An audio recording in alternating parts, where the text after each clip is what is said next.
to Tales of Olympus, the podcast where we dive into the wildest, most dramatic, and sometimes just downright unbelievable stories from Greek mythology.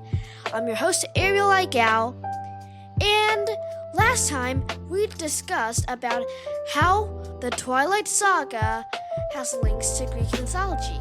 And a quick note for the future, we might be discussing more links to Greek mythology like the Hunger Games, Harry Potter, or even Artemis Fowl. So yeah, that's really cool. I hope to share it with you guys someday soon. But today's topic is the one topic a lot of you have been wishing for, and that's the Odyssey. In Season 3, we talked about the Trojan War, inviting my own family to even voice act in it, and that was really cool. So we're starting a new 5-part series, The Odyssey, a prologue to the Trojan War. And the first episode will not have any family members in it, but the next few, I hope, will. That said, let's start the story! Woo! Right after you grab your snacks and popcorn. Welcome back to Tales of Olympus.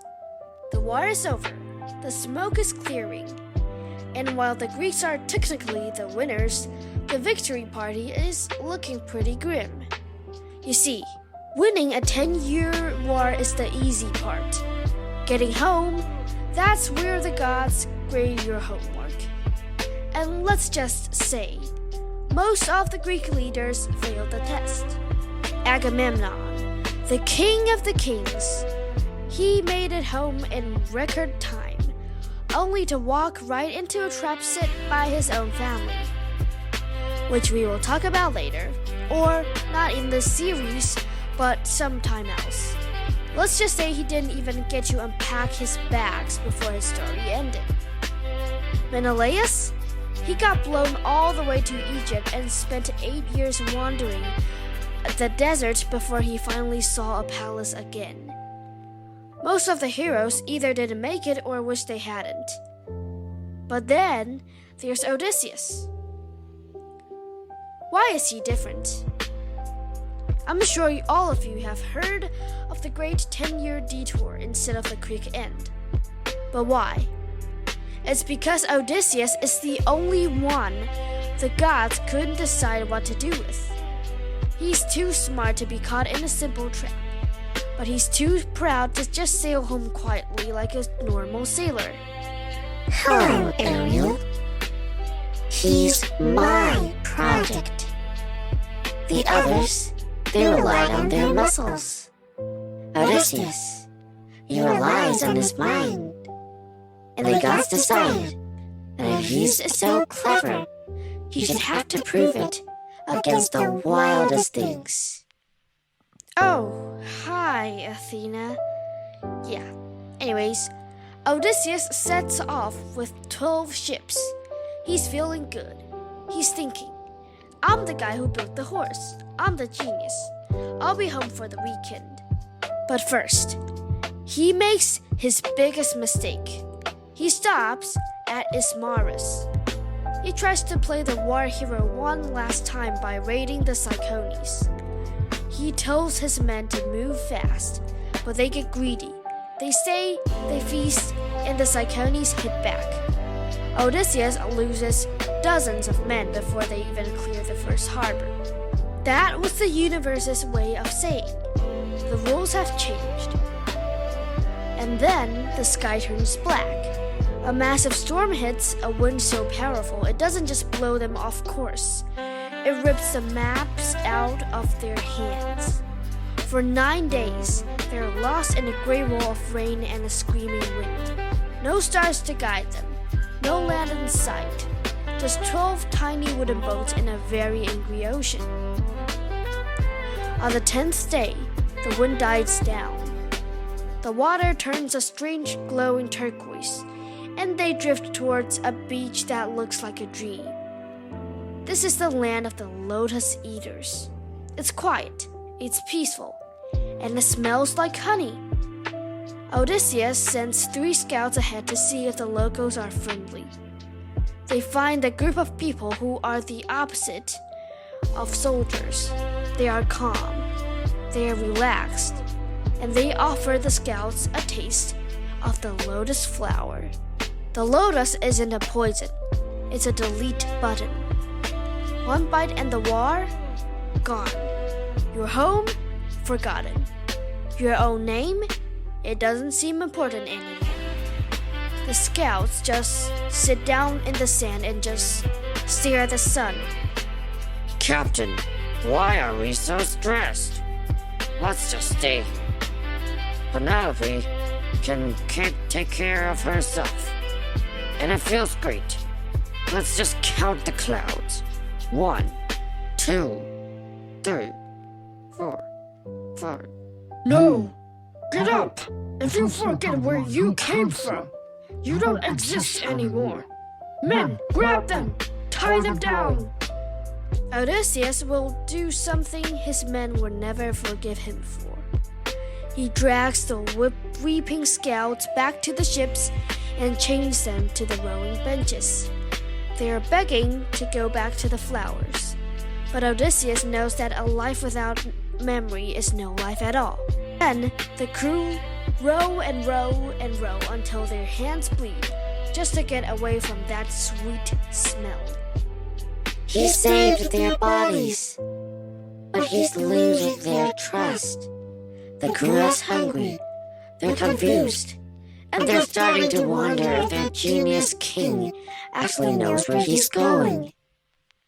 And that's when they see it. A new island. Thank you, Athena. Yes, a new island. An island with smoke rising from a massive cave. A cave that smells like fresh milk and aged cheese. Odysseus sees a chance to be a good guest and gets some real food. He thinks he can handle whatever is in the cave with a few clever words. But he's about to find out that out there, in the unknown, the hosts don't always use a door, and they don't always have 2 eyes. Now, you might be thinking, Odysseus, buddy, you just survived a memory-wiping flower island. Why are you heading toward a giant spooky cave? But remember, Odysseus isn't just a guy with a boat. He's a king. And in the ancient world, a king means building alliances. He sees this massive, well-organized cave and thinks, if I can win over whoever lives here, I have a powerful new ally for Ithaca. He's already playing the long game. Odysseus handpicks his 12 most trusted lieutenants. He doesn't go in empty-handed. He brings a goat skin filled with a legendary red wine, a gift from a priest of Apollo. This isn't just juice. It's so potent that most people dilute it with 20 cups of water, just to take a sip. If things go sideways, he has the ultimate bribe. They enter the cave, and this is a marvel of ancient engineering. It's huge, but it's spotless. The cheese is aging on clean straw mats. The crew is nervous. They want to grab the food and bolt. But Odysseus stops him. He wanted to do it by the book. He wanted to show the host that the Greeks are civilized. He even lights a small, respectful fire in the hearth and offers a portion of the cheese as a sacrifice to the gods. He's doing everything right for a world that follows the rules. Odysseus now is trapped. The cave is sealed by a boulder no human can move, and the giant Polyphemus decides that the Greeks are snags. But remember, Odysseus didn't win the Trojan War with a sword. He won it with a plan. He realizes he can't kill the giant. If he does, the crew is stuck inside the cave forever. Odysseus approaches the giant with that legendary undiluted wine. He offers it with a smile, acting like the perfect servant. Polyphemus gulps it down, 1, 2, 3 bowls, until the world starts spinning for him. The giant, feeling generous in his sleepiness, asks for Odysseus' name. And Odysseus, the master of the long game, gives the most famous name, fake one, in Greek mythology. My name? It's nobody. My mother, my father, all my friends, they call me nobody. Well, nobody. You're funny. I'll eat you last. You're quite good. That's my gift. And once the giant is asleep, Odysseus takes a spear, light it on fire until it's glowing red, and on the count of 3, he drives it right into the giant's one eye. The roar that comes out of the cave is loud enough to wake the gods on Olympus. Polyphemus is blinded, stumbling around, screaming for help from the other Cyclopes on the island. Polyphemus, what's the matter? Is someone stealing your sheep? Is someone hurting you? Help! Nobody is hurting me! Nobody has tricked me! Well, if nobody is hurting you, then you must be sick. Say a prayer and keep it down. We're trying to sleep. Checkmate. The giant's own neighbors think he's lost his mind. But they still have to get out of the cave, and that boulder is still in the way. The next morning, the blinded giant slids the stone back just a crack to let his sheep out to graze. He feels the back of every sheep as it passes, thinking he'll catch the Greeks trying to sneak out. But Odysseus has his men tie themselves to the undersides of the giant rams. They cling to the wool as they crawl past.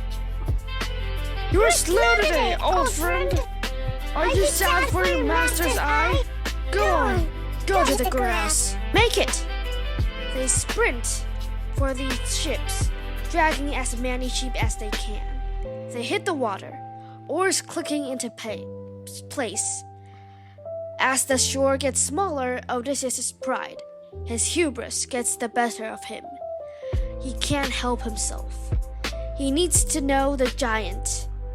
He needs to let the giant know who actually beat him. Hey, Cyclops! If anyone asks who blinded you, tell them it wasn't nobody. It was Odysseus, king of Ithaca, and the great conqueror of Troy. Odysseus, shut up! Do not give him your address. It was the biggest mistake of his life. Polyphemus, hearing the name, tells Poseidon, his father, the god of the sea. He begs his dad to make sure Odysseus never sees his home again. Or if he does, he arrives alone on a broken ship to a house full of trouble. And far below the waves, Poseidon hears his son. The Odyssey has only begun. That's all the time we have for today's episode.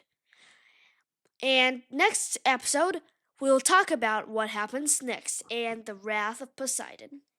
Right here, I want to thank all of you for supporting me. We have successfully reached over 40 countries listening. Woo! And my name is Ariel. I'm 11 years old, and I will see you next episode. Bye!